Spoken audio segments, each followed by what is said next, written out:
Hello जय जगन्नाथ केमती अछंती समस्ते। आजिर रेसिपी होची मिक्स दाल तड़का जार टेस्ट थिला बहुत बढ़िया। भाविली जल्दी जल्दी शेयर कर दिए। रेसिपी पूरा देखंतु, भल लागिले लाइक शेयर सब्सक्राइब निहाती कर दियंतु।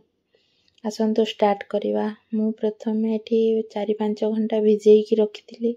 तापरे अल्प हळदी आउ लूण देइकी मु सिजेई नेइछि।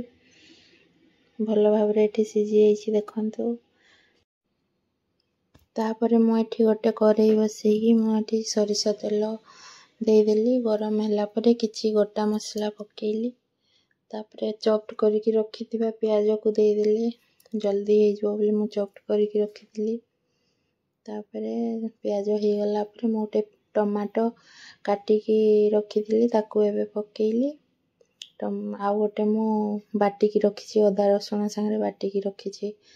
कटा टमाटो देले टेस्ट भल लागियो बोली मु गोटे कटा टमाटो देइछि। तापरे एबे देइदेली बाटिकी रखिथिबा टमाटो आ अदा रसुण।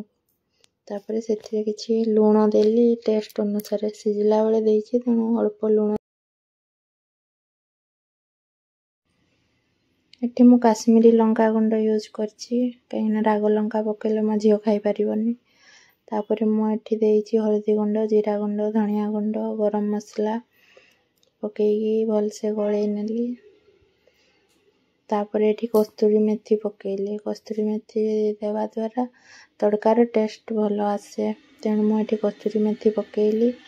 तापरे अल्प पानी देइकी मु भल से मसला कसी हवा पई छाडी देली। मसला जते फ्राई करिवे कसिवे सेते तरकारी रो टेस्ट आसीबो।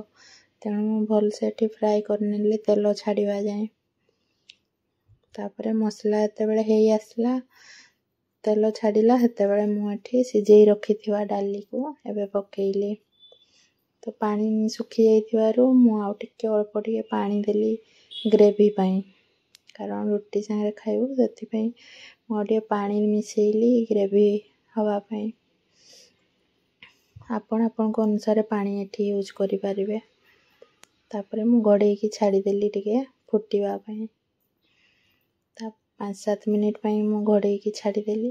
तापरे भल से फुटी गला परे मु धनिया पत्र पकेई की टिके बटर पकेइली। आउ टिके टेस्ट हवा पई मु टिके अल्प बटर पकेइली। आउ टेस्ट बहुत बढ़िया थिला तड़कार। आ गोटे मु मसला पकेइली तड़का डाली संगे ता पैकेट रे गोटे मसला देइथिला सेटा टिके पकेइली। तापरे धनिया पत्र पकेइकी गरम गरम सर्व करली। थैंक यू समस्तंको जे मो वीडियो रेसिपी देखुचंती आउ 1K सब्सक्राइब कंप्लीट करथिबारु बहुत बहुत थैंक यू।